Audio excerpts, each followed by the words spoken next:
All right. So good morning again, Phil. This is the part two of our interview.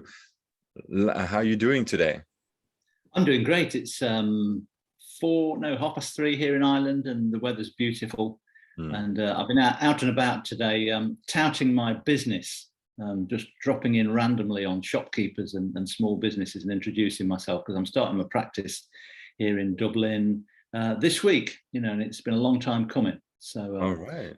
the last time I was in the office doing my own thing would have been March 2020, before the pandemic. So yeah, very looking forward to getting started. It's a nice thing to be useful, and yes. I think you kind of realize when you're not being useful, well, in that way, that you kind of get a bit attached to helping, and I think that's a subject which we're all familiar with. But I'm very much itching to get started now. It seems like a long time, and 9 months since we arrived here to the day. So it's a full term pregnancy. So hopefully it's going to be an easy birth. Well, I wish you the best of luck on this one. I know the feeling when you help. It feels really amazing actually when you get some people coming in and they're like, please help me, and you help them sort out. Just being there for them is pretty amazing. So I'm sure you're gonna be doing fantastic. Yeah, thank you. So last time we talked, you were about to go to an adventure, and to sum it up a little bit for people, it's the training. We talked about the training and how you are feeling and what you were about to try to accomplish going into the a Kettlebell World Championship. Did I say it right? Yeah. Yes, and I saw the videos of you, or the pictures of you after, and the people you're in the same category against. People were. It was pretty intimidating and quite interesting to follow that. So I want to circle back on how you entered it, and how you felt in it, and how you felt after it. Because last time you were like, I'm going for it, and I'm gonna see if I push myself or not. And I wanna hear a little bit that athletic versus body awareness dash, like how to not just destroy my body, because it's a fine line, right? Sure. And I came to kettlebell lifting quite late. I was 57 when I started. And it came in on the back of having a reasonable kind of experience of my body through martial arts. Mm-hmm. But I'd never done any weightlifting. And I was intrigued about, the principles of how to bear weight through the body, which is really what I'm thinking about when I'm working with people who are in pain. But of course, when you start lifting lumps of metal, then it kind of magnifies the effect somewhat. There's a kind of risk involved if you don't actually get the line of the line through your body with the weight above your head, and your body underneath. So there was a kind of a geeky interest for me. But once I started doing it, the fact that it made me feel so good was the thing that really kind of spurred it on. And my partner Maria, who's a world class lifter, I got a good coach and somebody who'd been through it and realized that, if you did work hard at it, you could make progress, and no matter what age or, kind of capability you had. And I think that's one of the things I really liked about it, was that, it's safe. It's something you can build up incrementally. And I think a lot of people who go into exercise, in their midlife, particularly past 50, if they're starting to think, I need to do something because I'm losing my fitness, and they jump into it, a bit too hard and get injured, and then it completely discourages them. So the nice thing about kettlebells is that, you can build it up incrementally in terms of reps and weight and speed and time. And so, some of the lifts in competition are prescribed. The one I was doing was 30 minutes, a lift called one arm long cycle, where you're kind of holding the bell here, bringing it up against your head, down, back through your legs, back up again for 30 minutes. And you can change hands as many times as you like. And the training I'd done, I knew what kind of speed and rate I was likely to be doing. But the two other guys who were on the platform, I'd been stalking them on Facebook, and you know, to try and see what they were capable of. And I think I realized that, you know, these guys had been at it a number of years. And so it was unlikely that I was going to, you know, come first out of these three people, or probably not even second. But because there was only three of us in the category, I actually did come third. And so happy bronze medal from the world. In your category, but there were a lot more people.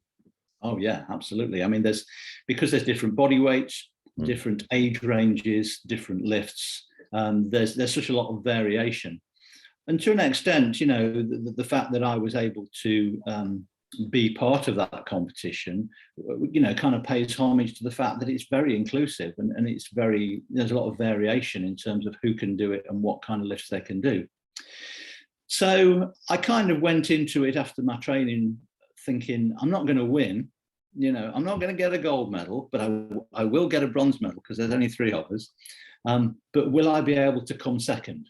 Mm-hmm. You know, that was the thing, because I knew the Italian guy I was up against, he was going to be way out in front, and proved to be so. But the guy next to me, he was 68, you know, so he was a lot older than me. And he kind of went off as the clock started running, you know, and I was keeping an eye on his reps down on the counter there and on my own reps, and I could see that he was starting to pull away. So once I realized that there was pretty much no way I was going to catch him, it really allowed me to start to relax into the experience and really enjoy it. And so I was just basically getting into technique, trying to make sure my technique was sound. Because if your technique isn't sound, the judge will put their hand up and give you a no count on a rep. Oh. So there are certain things that you have to be doing, and if you don't do them, then the rep is actually discounted. So once I was into my technique, I just really found a rhythm and absolutely enjoyed it hugely. You know, a lot of the nerves that I'd been feeling before we got on the stage just vanished. And I was just really going like, this is amazing. You know, I'm at 60 years old. I'm at a world championship in a niche sport, you know, representing my country. And it was just fabulous. So I had a lovely time. Maria did really well as well. And next one's going to be in Belgium in November. Oh, so you're going to be in on that one too? I hope so. But that's going to be more tricky. I need to really up my game if I'm going to qualify. I need to improve my output by about 10%, which is going to be a bit tricky between now and September. But I've got a coach who kicks my arse very effectively. So fingers crossed. Yeah, but all round fabulous experience. It really put forward the idea, and you talked about it. It's the athleticism, the fitness versus the stress and the pressure to perform. Like you when you train, you kind of played nice with yourself. You had a guide that was very helpful, and when you went into it, you started to get into gear of like, hey, how far can I push myself? Yeah. And at that point, you had the opportunity to really push yourself, which I feel is the place where you can do damage. And then you had that possibility to kind of let go from it and go back to yourself and kind of get back into your own skeleton, in your own weight, in your own space. Yeah. And I'm curious how you're going to prepare for that one in Belgium, because then the pressure is from the get-go in a sense. The pressure's on now. It's already starting. Yeah. But you built up to that thanks to that previous competition. And I think it really is the right way to go at it. Like you try to take the correct step. You try to not push and overdo beyond reason. Yeah, there's a possibility to do so well. Like that person who's 68, I felt I saw you post on Instagram, on Facebook. You were very inspired, and you created a tight bond with who's number 2 and number 1 person, right? It's kind of like, hey, I can do that in like 10, 11 years. It's pretty great. Yeah, absolutely. And you know, I kind of take the view that you know, a lot of retaining ability is use it or lose it. Yeah. You know, now that can be from something that's pushing the edges a bit, you know, such as, you know, kettlebell lifting or any other athletic endeavor, or it can be just to do with daily activities. So I can be pretty sure that if I get out of bed in the morning and do 3 flat foot squats today, then I'll be able to do that tomorrow, and then the tomorrow after that. So, you know, retaining the movements that get lost regularly in people as they get older, I think is so important. But of course, if you're pushing the edges a bit, and you're actually trying to achieve something athletic, then hopefully, you know, normal everyday life is going to be well within reach when you're 70 or 80, as long, and I think it's a good point that you make, that you don't put yourself into that overload place. So I learned a lot actually about this from zero balancing, which we talked about last time. Yeah. You know, the kind of thinking behind zero balancing is, some of it is incredibly useful and very simple. And one of the little diagrams we use, I'll send you a picture of it. You might want to put it down there somewhere. Yeah, absolutely. And it's basically a little motif that shows what happens when you engage with an elastic system. So you can imagine an elastic band between your fingers. Okay, so when the band is very loose, it's like there's not a lot of meaning in that experience, because the elastic band isn't doing what an elastic band does, because it's all loose. But as soon as you stretch it to its point of first engagement, then you start to get a sense of the potential of the material. And then when you put a little bit more into it, now that's when it can function as an elastic band, because it's actually, you've engaged its elastic capacity. But of course, if you put too much into it, and you can kind of feel your face starting to wrinkle up, you know, when you think about what might happen if this elastic band is going to snap, you know, this is a position of overload, if you like. So there's a kind of a looseness where not a lot's going on. And there's a point at the other end, which is overload, where it's actually quite dangerous. But in the middle, there's a sweet spot. And I think it's a very easy thing to understand, you know, because you could think of the sweet spot on a tennis racket or a musical string that was just the right tension to create the sound. And I think human beings, being elastic systems, you know, respond well when they're pushed into that sweet spot, you know, not too loose, but not too tight.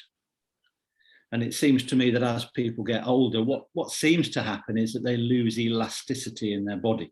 And probably because it's not practiced enough, maybe. And, you know, we talked last time, you mentioned about the guys in the park in China doing their Tai Chi and how they look like they're 20, you know, doing all this lovely movement because they've done it every day. So I think coming back to this daily practice of engaging your body is important. But if you're going to engage it in a more stressful, athletic way, then, you know, you've got to be looking out for the signs that you might be putting it into overload. And I think that's certainly what I was looking out for all the way through my training, you know. And I was getting niggles, you know, I was getting some AC pain, I was getting a bit of pain in my hip, but it didn't feel like the kind of pain where something was about to get damaged. It felt like the kind of discomfort that was there when something was being tested. And I think that was an important distinction for me to make. And I think for other people to make. It's, you know, just because you get discomfort when you're pushing your edges doesn't mean it's dangerous.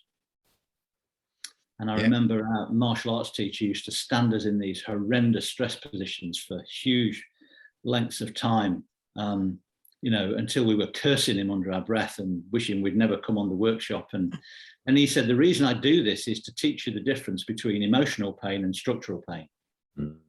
So structural pain, he said, is when something's about to go bang, you know, something's about to get damaged, and that's when you should absolutely back off. But emotional pain is the kind of pain where you just push through it.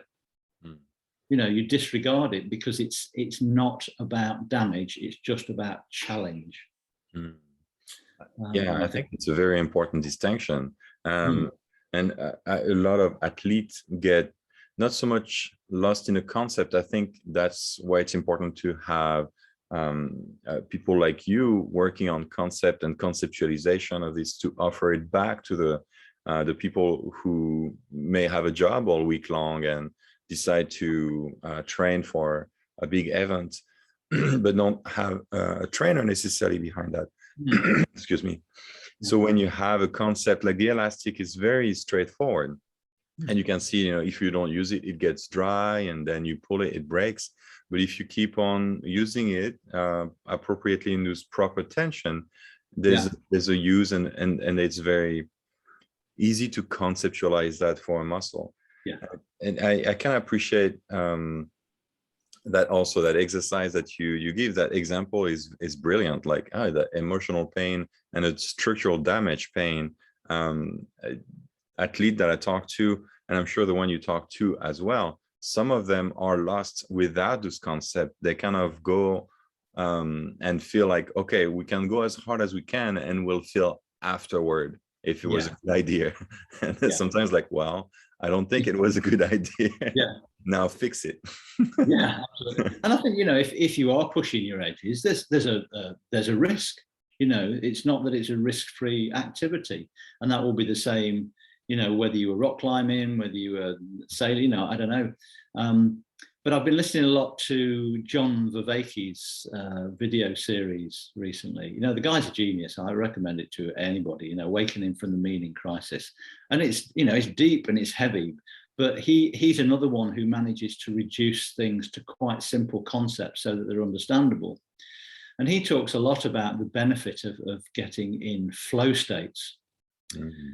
And the flow states, he said, the parameters that kind of bring you to that place are where you're getting very immediate feedback from your environment, where you're having to adjust to that environment, to that feedback in real time, and there's an element of risk or an element of failure. And so he cites rock climbing as being a supreme example of that, where you're engaged with the rock's giving you feedback, you're having to adjust as you go along, and there's always a danger of dying. So that kind of fits the bill.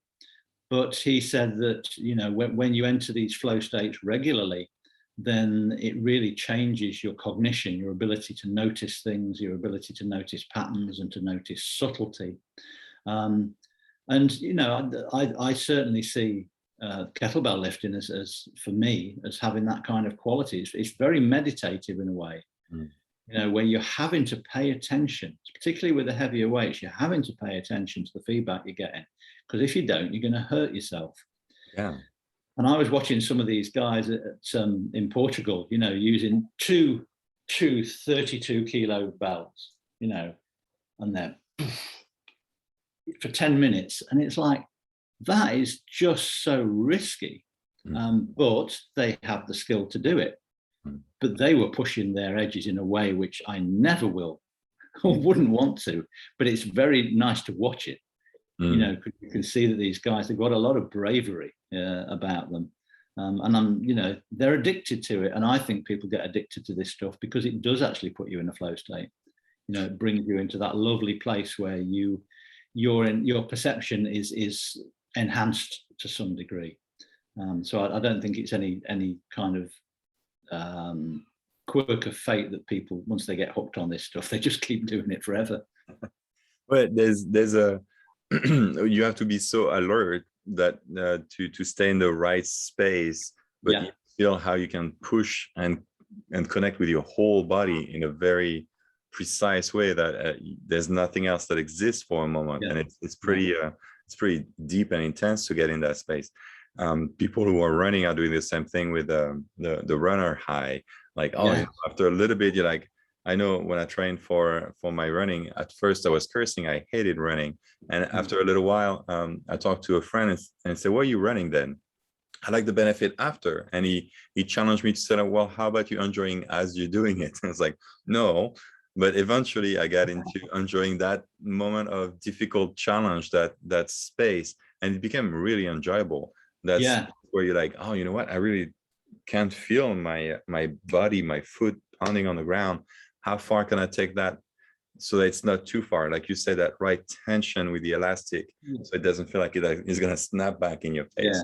Yeah, it's a very good sensation. Yeah. And I think many athletes, I've known quite a few kettlebell lifters who have picked up injuries that they found very difficult to deal with. And when you look at the kind of mindset it was always one about, like, you know, not just learning through feedback that their body was giving them, but completely ignoring their body. Mm. You know, completely sidelining any sense of danger and just going for it, which is kind of, you know, sometimes it works, but if it backfires, then it can backfire in a big way. Yeah. So I'm very much on the back foot. You know, I'm cautious by nature. I've never been one of those who would actually risk stuff on that level. But it's always possible, you know, in any activity to actually just value success so much that you end up completely breaking yourself. Absolutely. And I think there's a difference between winning once and being able to compete several times. Yes. And what it seems like the mindset in which you are is like, I don't want to just do that once and push myself so far that I can't do it ever again after. I want to enjoy it. So you're really much from a place of like, hey, can I keep going? Because it's a lot of fun. Yeah, and absolutely. Some people lose that, I think. Yeah. And I can imagine how horrible that would feel, particularly if, you know, you were very invested in the sport, you know, and it was part of your life. So yeah, I think there's a lot to be learned. And I mean, for me, it was a bit of a luxury for me because, you know, it's like there was no way I was going to win. So I could just have the luxury of competing. Yeah. And I think that's a very different thing. When I was looking at some of the guys, you know, who were like after 10 minutes, 2 reps apart, some of these monsters who were shoving these double 32s above their head. It's like they were like right at the edge of crazy, you know. It was like bonkers. But to see them be able to drag that out of themselves is just astounding, you know. It's not a place, like I say, I'm ever going to go. I'm a kind of I like to be more in my heels than from the front of my feet, I think. Well, for that competition coming up in Belgium, are there only 3 people in a category? This will be quite different. It's a lift called Pentathlon, which is 5 different lifts of 5 minutes each. 6 minutes each, with a 5-minute gap in between. And each of the lifts has a maximum number of reps that you can do. You can choose your own weight. So it's much more of a strategy game to get the maximum number of points, you know. And if you get your weights wrong, then it's maybe you don't get as many reps. But if your weight's too light, then you might finish 6 minutes early. So there's a lot of strategy in this one. And there's no way that I'm going to come anywhere near the podium on that one. So the big thing for me is actually qualifying, because I need to get 1,250 points as a score to qualify for the England team. And if I do, then I can go and lift there. But the big number with this one, because my personal best is 1150, so I've got to get another 100 points from somewhere between now and September, which is a lot. It's only 100, but in terms of reps and weight of bells, it's a lot. But it feels great because I know what I need to do. Yeah, I know exactly what I need to do. You know, it's not like one of those events where you know you get one go at it and you either win or you don't, you know, fail or succeed. It's something that incrementally I can build up to, and I'll know if I've hit it by the end of August, and then I can feel fairly confident. But yeah, it's got me going. As you can tell. It's good. Like you're already calculating in your head. I can see like your eyes are like, okay, this I need to do that. Yes, I can do it. but this relates a lot to your previous question in terms of, you know, keeping it together. Yes. Because physiologically there's an axis that, you know, we're all working on whatever we're doing, which is that between the parasympathetic nervous system and sympathetic arousal. And we need a certain amount of sympathetic arousal to actually, you know, create the athletic performance. But if it goes too far, then we're going to lose our breath, we're going to lose our mind, and we're just going to completely, you know, and you see this happening to people. It's like halfway through a set, they've just gone too quick, too soon, and they just lose it. You know, they gas out, and you can see they're just not thinking straight anymore.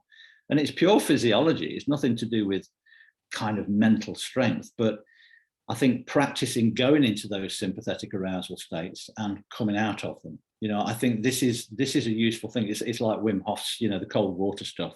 I think there's a lot of benefit from going like, whoop, you know, and then coming down. Yeah, absolutely. But if you're up and you lose your mind, then it's like a a lot of really weird stuff starts happening. And that's why I kind of like your vision of it, because you're coming at it from a professional in the field of health, going into the fitness world, as opposed to some people who are in the field of another random field that has nothing to do with fitness, and maybe they're like they compete, or they have a job that is a bit more competitive, so they're already kind of always in that state of pushing the ticket a little too far, and that event can really get them further. I'm curious if the people you met with, like, what was their career like? Are some other people who were competing also in the field of health? I don't know. I mean, because we've got a foreign language problem in the comps. You know, we all hug each other, but we don't speak much, because I can't speak Polish, and he couldn't speak English. But I think looking at people's stuff on Facebook, there's a lot of people who are involved in the fitness industry, trainers. But some of the older guys, I don't know. I mean, they look, maybe they're ex-military or something like that. Some very capable looking older men, and some remarkable older women.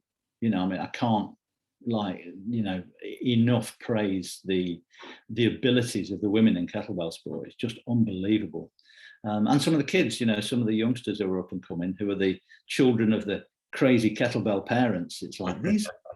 There was one guy from an England team. He's 13, Eddie Tarrant, and he put on a fantastic show. And he's going to be a monster if he keeps it up. But it's turning him into a very confident. His body's very well organised. And I think what you see in teenagers, particularly when you think about that elastic band analogy, teenagers, the one where there's just too much looseness. They need a bit more to actually bring them into the world.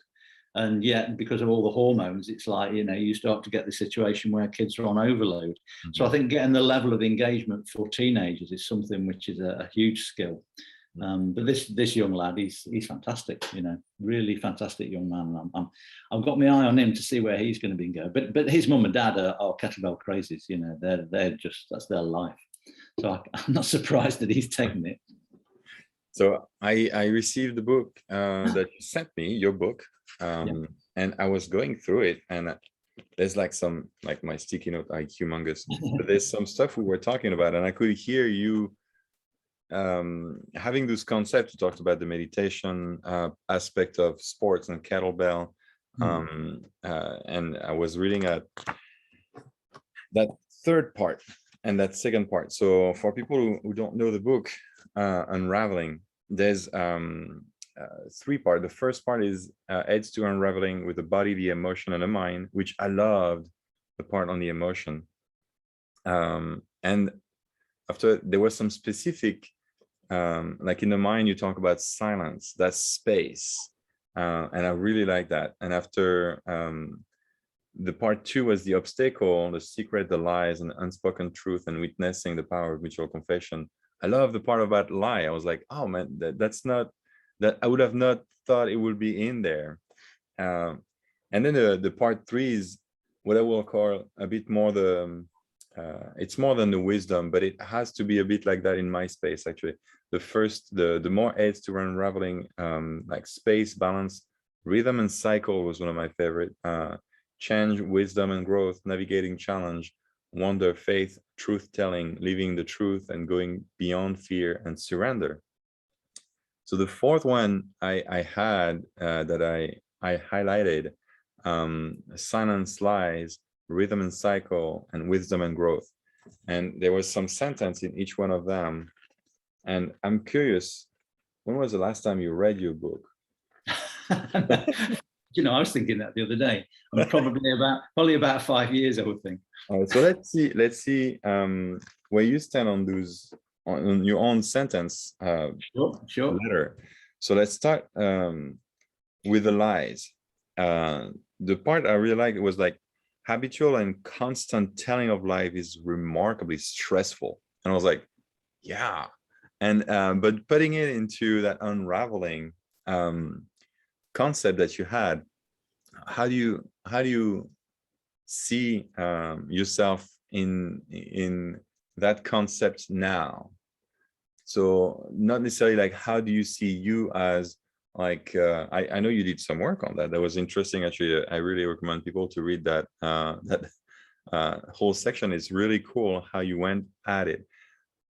I would say I could see how the stress of it can be very present. And I think in our field, it's a little easier because people who are lying to themselves and come for me in massage or for you going in, like they don't necessarily lie with their body to themselves, or at least if they do, it's so obvious that you might really like see it, as opposed to psychologists where it's a little trickier if people are lying to them.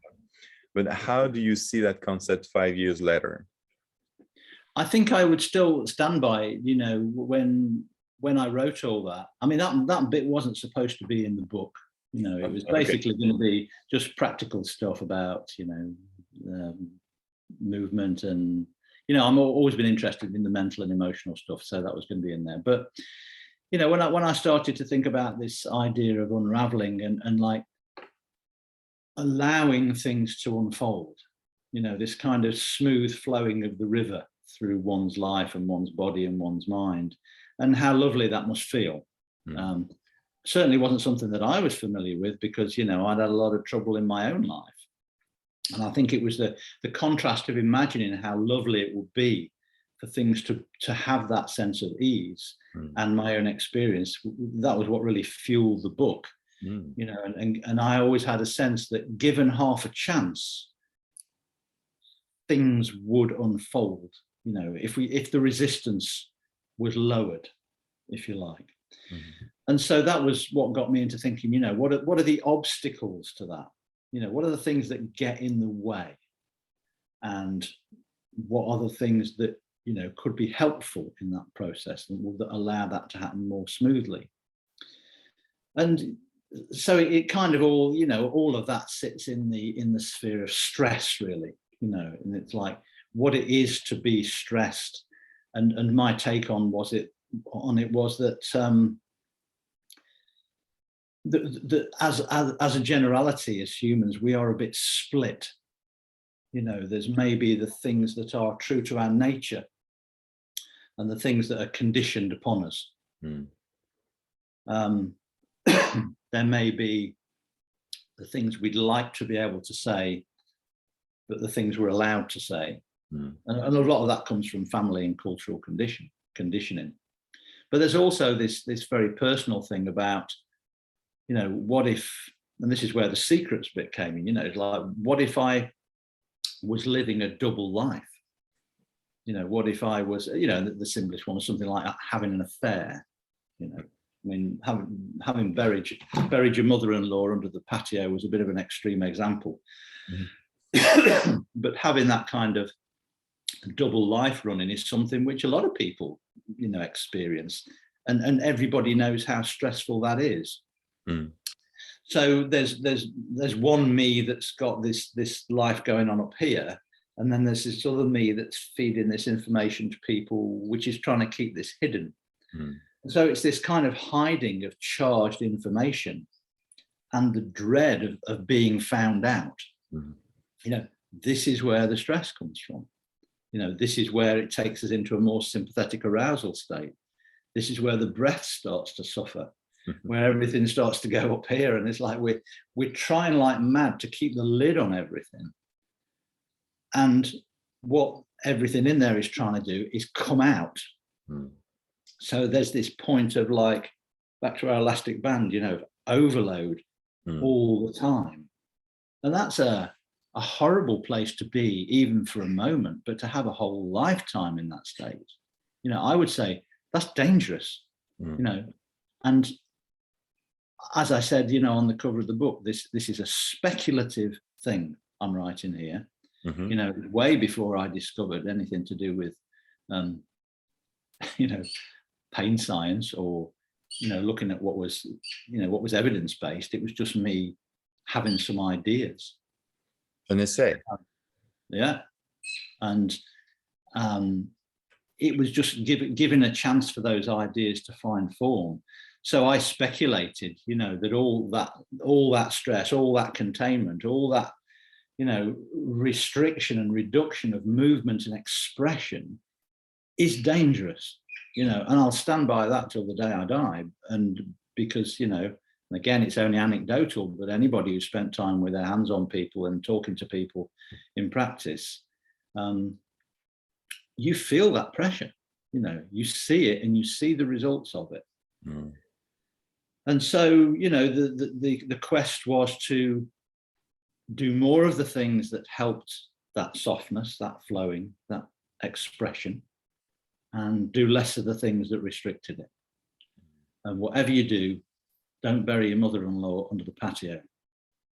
And if you do, then tell somebody about it. Don't keep it a secret. So sorry, that was a long answer to a short question. But, it was no, well, it was a tough question. So I think you did a fine job, because I didn't put you into an easy one. I started with, like, I think one of the tough obstacle that people are facing. So it's not an easy.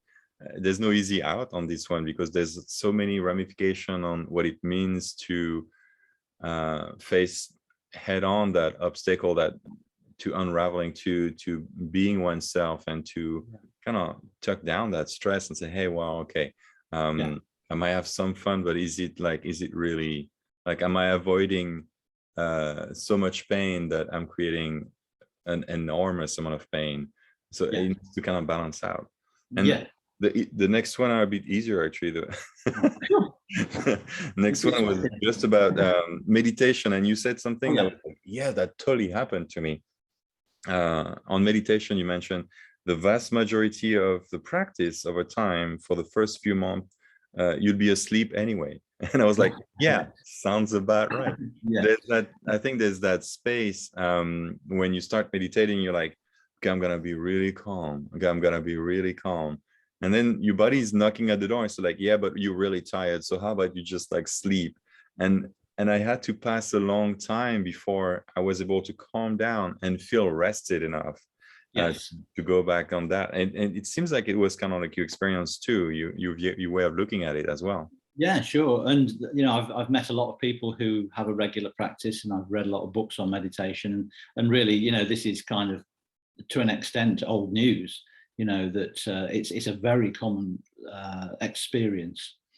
And I think it is because, you know, and I like the, you know, I like bringing complexity into simplicity, and the yin yang symbol is something that I've really, you know, I've been very fond of it over the years. It informs me a lot because it's simple. It's like summer, winter, day, night, you know, work, rest. And it seems that, you know, modern society does tend to be a little bit overemphasized on those yang qualities of activity. And the yin, you know, the quality of winter, the quality of rest, becomes a little bit neglected. But the body doesn't care. Yeah. You know, the body's not bothered about how we describe it. You know, the body just works by virtue of these simple principles.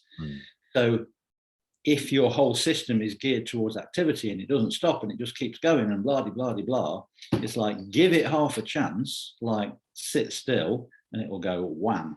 And I think that's what happens. You know, it's certainly what happened to me. And it was quite a surprise when it stopped, because I was so used to sitting, and then it's like 2 minutes later I was off. And then about 6 months later, I was like, oh, this is interesting. You know, this is different. And I started to be able to explore that inner space in a way which was quite observational, because I wasn't getting into the weariness of it all. And I think I hear you when you say it's old news, but it's not so much old news to everyone. Like there's some topic that people who never been into meditation never hear about, because we, or people who meditate a lot, think like, yeah, well, you should know that, right? Yeah, sure. That's a fair point. It's always important to remember that there are people that never heard about that. And interestingly enough, there's a lot of judgment around meditation and self-judgment. People are like, I'm not doing it right. I don't. And it's like, oh, take it easy. That the purpose of meditation is not self-judgment and being hard on yourself. It's kind of like getting into that space. Yeah. So it's important to grab that. So I really like that you talked about that. Yeah. The two other one, and it's interesting because this one, I'd like to have your point on that now. It's the rhythm and cycles. So there's that part. So our body does change as the years progress. In acknowledging these changes, we can adjust the pace. And it seems like you're doing the other way around. Good point. So, Yeah. so And that's taken me by surprise, you know. So what's the update on that? Yeah. I think if we look at that kind of basic polarity of yin and yang, you know, I've been much more of a, you know, I mean, if anybody who knew anything about Chinese medicine heard this, they'd probably think it was a ridiculous comment, but I would say I've been more of a yin kind of person. You know, I like peace, I like quiet, I like functional laziness. You know, it's like I love winter, it's like I love being asleep. It's like, and part of it was because getting into a very yang state, you know, like the kind of stuff I'm doing now, it's like I didn't like it. I actually found it unpleasant. I found it threatening, and so I used to avoid it. So it made me kind of, you know, quite reliable as somebody, you know, if you wanted to tag along with somebody who was a bit like a boulder. But I wasn't, you know, I was no way a rocket ship, that's for sure. I was more the like, you know, let's just slow down a little bit. And I get that from my dad, and, you know, he's very much like that. And because I was viewing everything through that lens, particularly when I wrote the book, I think I was a bit biased, you know, and I was a bit biased because a lot of the people who were coming to see me for help were off their heads. And I was going, no, let's look at this yin yang, let's look at this more yin aspect. And they were going, this is amazing, you know, because once they got into it, they started to feel so much better. So as a person, I could match up well with people who were in that situation, and it seemed to be helpful. But to an extent, it reinforced my bias. And I think it was only when I was in my 50s, you know, and I was starting to feel like, you know, like when something's missing, you don't quite know what it is. And then I met Maria, and I saw what she did, and I started doing a bit of what she did, and started to feel how much more balanced it made me. And yeah, it's almost like I'm coming at it from the opposite direction, if you like. Yeah, so it's still the sentence still works then, because it's adjust the pace. So and I can see that, like, with a client I very much have to calm them down, like, take it easy. But it's true that actually I'm doing the same thing. I'm trying to move up. So there's that adjustment, but the adjustment is not the same for everyone. So it still goes, it still stands. It's just, I can see how for you, it went the other way around compared to your client, to your patient. So it was, the last example is a little, what got me curious about that question, because the last example is like, you have that, at the time you had an 85-year-old trekker who each decade she passed decided over the age of 50, she deliberately dropped her pace by 8%. Nice, spookily precise, but nice. And it was interesting, that concept, that wow, it was like she really took it seriously. She really went into that. And I think, you know, you certainly, well, I've certainly seen two kinds of people, you know, when they start feeling that change of pace coming upon them, you know, when they get into their 50s, 60s, they have one of two reactions. It's either, thank God, you know, it feels better, or they completely rail against it. And they go, no, I'm going to carry on doing what I've always done, because, you know, whatever, that's my identity. You know, and it's like it's a failing if I can't do that. You know, and I'm sure the same with yourself. I've seen people destroy themselves in their 60s and 70s, and you know, and if they really do come a cropper, it can be absolutely devastating. You know, for them, not just on the physical level, but also, you know, on the mental level as well. So I think paying attention to rhythms and cycles is something I've always done. I was always interested in nature, and just seeing things change as the year went by. So I think there's a lot to be gained from being aware of those kind of rhythms, not just in the year, but also in a lifetime, you know, and also in a day. Yes, I like that. It's like you didn't make the rhythm and cycle something too precise. You made it like, there's so many different rhythms, there's so many different cycle.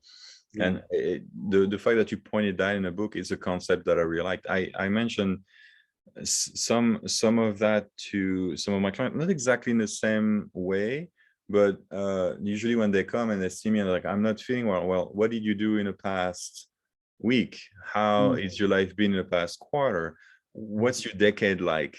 And when you change granularity, people tell you stories and you're like, dude, like, yeah, obviously you feel like crap.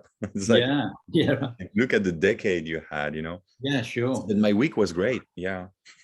But that's why I want to finish with that last one, because I really like that you had something about wisdom and growth in it.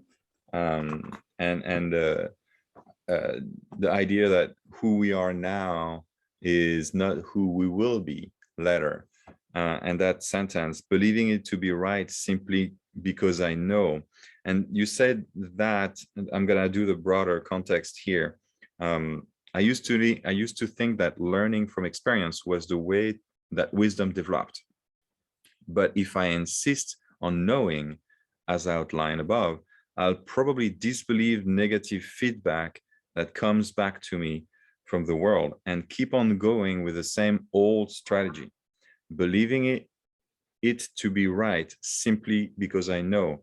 If I change my track and entertain the possibility of not knowing, then my awakened curiosity will allow me to glean far from the incoming feedback and see greater possibilities for evolving my mindset and for creating more constructive and creative patterns of behavior.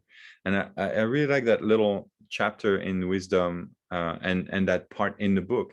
It really, for me, the way I looked at it was, it's great that you have found something, but don't just lean on it too hard and stop forgetting to grow and learn anything else, because you might learn something even better. But how's that wisdom ringing to you now through that event of the world champion that you just went through, and the cycle in a broader decade? Yeah, I mean, I think I had an inkling then, you know, because I've always tried to be quite a settled person, and I've enjoyed being settled.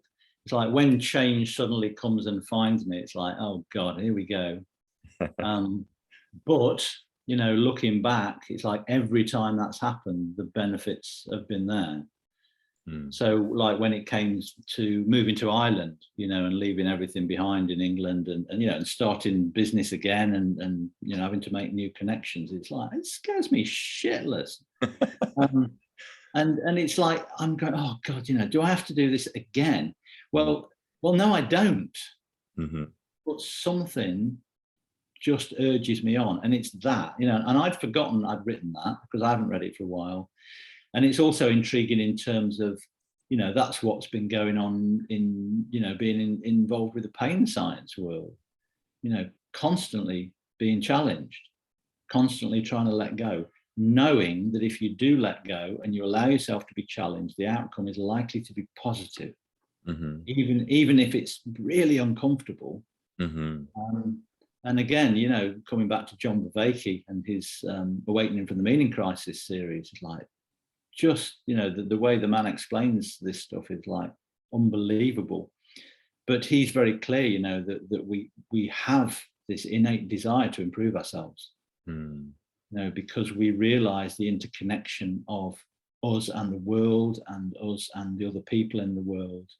So if you know, I don't want to call it kind of morality, but if we're not looking to behave well in relation to our environment, then what are we doing? You know, we're just moving creatures. We're not knowing creatures, or, you know, creatures that are taking responsibility. So I think, you know, that's what really got me to write in the book in the first place. You know, there is a process by which we want to improve, and often that comes through crisis.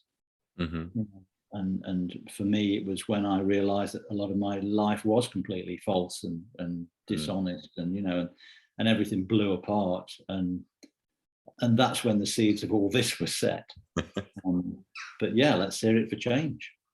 But I think it took a lot of courage for you to write some of those aspects. Like some of them, I can see how they came out of experience and seeing like in your work and in yourself. Oh yeah, that will help to feel that sensation of the body, the skeletal system, and to kind of lean into that.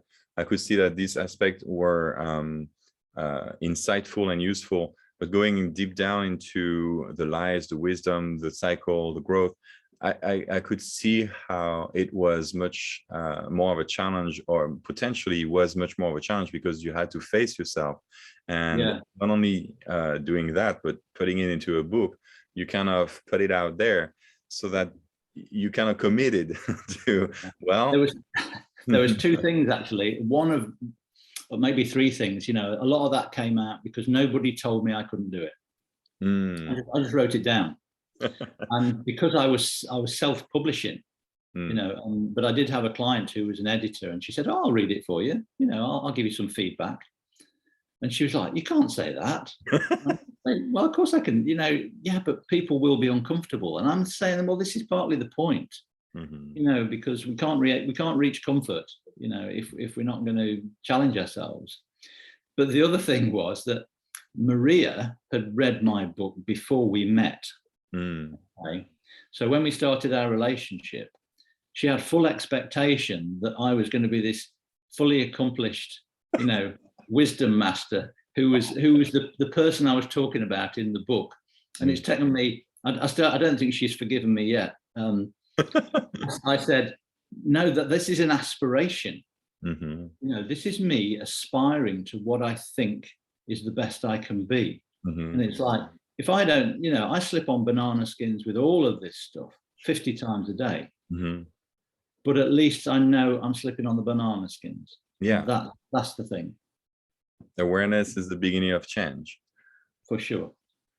Well, thank you so much for doing that second one. And I kind of want to do a third one to see how you're going through the competition mindset on that Belgian endeavor, because like to see how you're gonna push yourself to reach that goal and yet not break yourself over it. It would be great.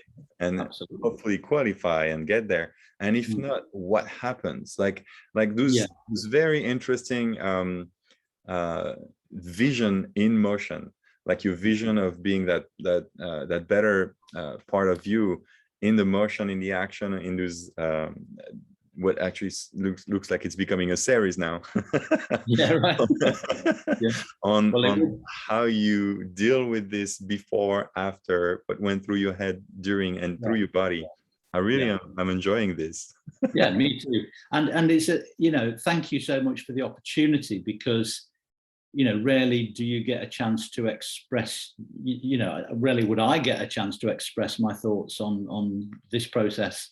So it's been lovely chatting with you, and I find your questions are fantastic. You know, it really gets me thinking, and maybe sweat a bit at the middle of that one, but it doesn't. Oh, you don't see it on the TV. It hasn't wobbled me. Not yet. No, I'm like a duck inside. I'm just like doing this. But I think it's such an important part of the development of the thought, to have a discussion on it and to listen carefully, but also giving free rein to like, where is this going in your head? Because it's difficult to write down everything, especially it's difficult to write down how it's gonna go and where it's gonna go. So I enjoy that as much as you do, and I'm glad that I can make it less painful, even if it's sweaty in there. Despite the weather. Thank you, Philip. So I'll talk to you soon. Sure will. Take good care, my friend. Bye-bye now.